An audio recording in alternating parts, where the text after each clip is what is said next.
The world isn't in a great place right now because 2020 doesn't know when to give up, most of us are stuck inside due to the impending doom of winter, and Nintendo hasn't done much in the second half of 2020 outside of ports and trying to shut down their competitive video game communities. We could all use a new Nintendo title to de-stress with simple but engaging combat from a franchise we know and love.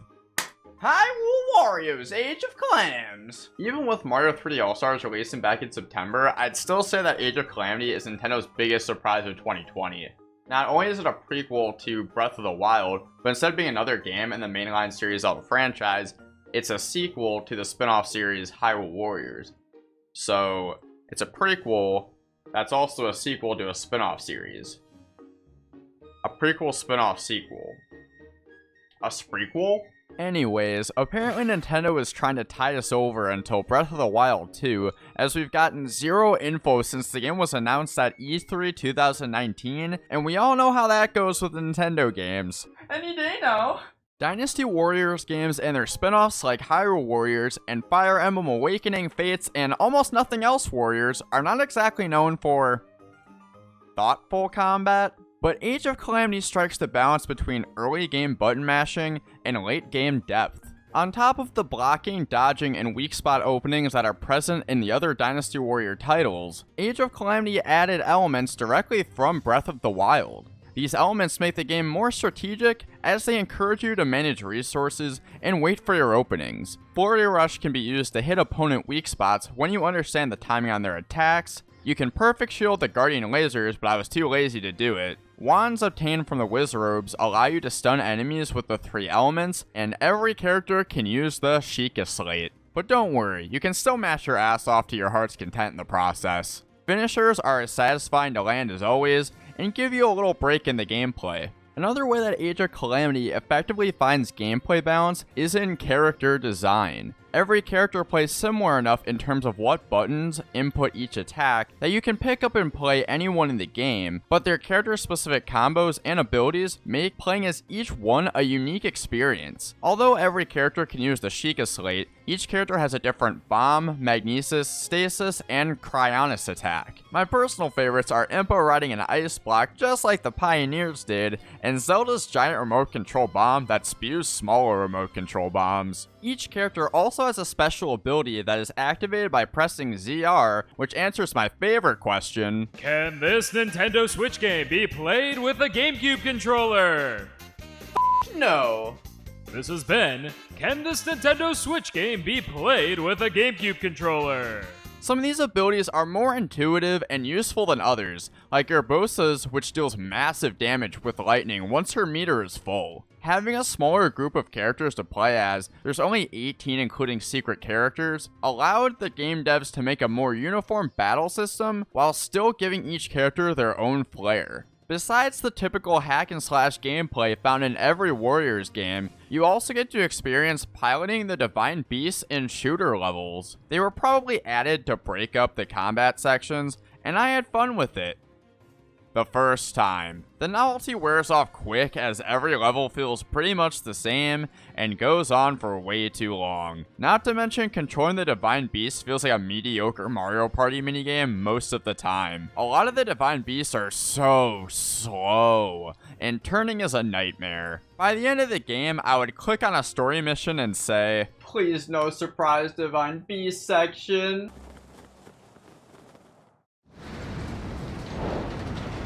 You know, I wonder if these Joy-Cons could kill me. I get what they were going for with the Divine Beast gameplay, but it's definitely not my cup of tea. That said, playing as the Divine Beast didn't take away from my gameplay experience, and I still really enjoy Age of Calamity's gameplay overall.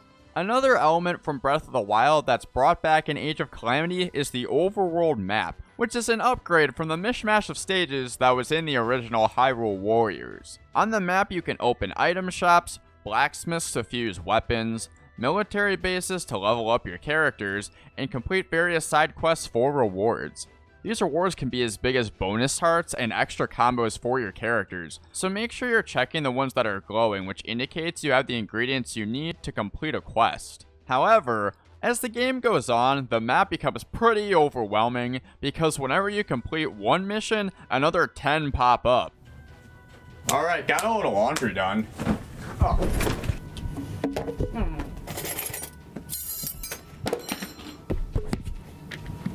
There's no way to filter the map down to what you're looking for besides using the Sheikah sensor to find specific ingredients needed to complete quests. The game also forces you to commit to 3 or 5 characters that you really want to use about halfway through the game to avoid being under-leveled for story missions and stuck grinding side missions for levels. I ended up picking Link, Impa, Zelda, and Urbosa because I found them to be the best and most fun, while everyone else just rotted away on my bench. You may be thinking, PowPow, why are you avoiding spoiling characters in a prequel? We've either already met all the characters from the last game, or they're brand new so it doesn't matter. The thing is, if you don't want to be spoiled, go ahead and skip to that timestamp down below, and while you're at it, why don't you go ahead and hit that subscribe button.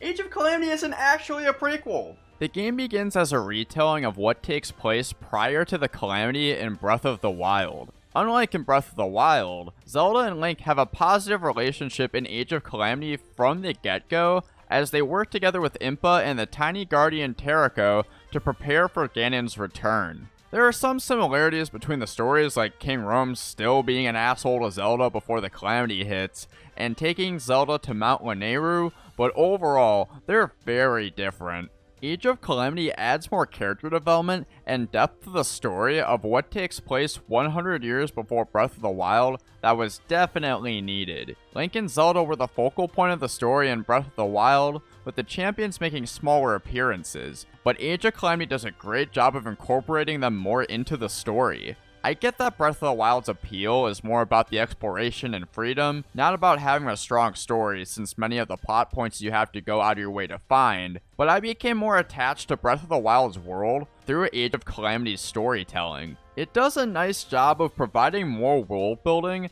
that wasn't very present in Breath of the Wild, even with its DLC. However, when you get to the point of Age of Calamity's story, where you're trying to save the 4 champions from being trapped within the Divine Beasts,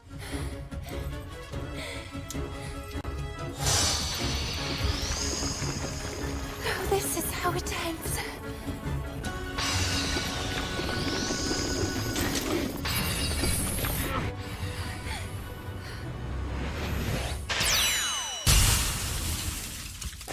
No! I will not allow you to take her again! Sidon? comparing the plots of these 2 games just doesn't matter anymore. Terrako is apparently from the future, and they sent back Sidon, Yunobo, Tiba, and Riju from the future as well to save the past champions from being killed by the Blight Ganons, which is how they all met their end in Breath of the Wild. From there, the story bears almost no resemblance to Breath of the Wild, outside of Zelda's powers awakening through her desire to save Link. Unlike Breath of the Wild, where everyone but Zelda and Link dies tragically during the Calamity, everything goes swimmingly for our heroes in Age of Calamity. With the help of the future champions, King Rhoam, who isn't dead, he makes a great unit by the way, the Yiga clan, who were the first bad guys in the game but get screwed over by the real bad guys in the game, and the rest of Hyrule, Calamity Ganon is defeated. Hyrule is saved, nobody dies, everyone lives happily ever after, and what happens in Breath of the Wild doesn't need to take place anymore. So what does this mean for the Breath of the Wild timeline? Perhaps Breath of the Wild 2 is about Link and Zelda discovering Terrako and finding a way to send them back to the past to make sure the Calamity isn't realized to create the perfect loop of storytelling. Nah, it'll probably just stay as an alternate timeline that we can throw on the pile for Zelda lore. Timeline stuff aside, I was very impressed with Age of Calamity overall. The combat is a blast, there's plenty to do in the game while still giving you the freedom to beat it as quickly as you want, and I love what they did with Breath of the Wild story this time around. The prequel was a pleasant surprise to cap off of 2020, where Nintendo didn't do too much in the second half outside of ports, so I would highly recommend it if you're looking to pick up a game this holiday season. Take a break from the winter wonderland of quarantine and return to Hyrule, because I give Age of Calamity a hot chocolate in a Nintendo mug out of 10. I wish I wasn't drinking it out of a mug with Nintendo on it right now because of how they've been treating their fans lately, but God, does it taste good.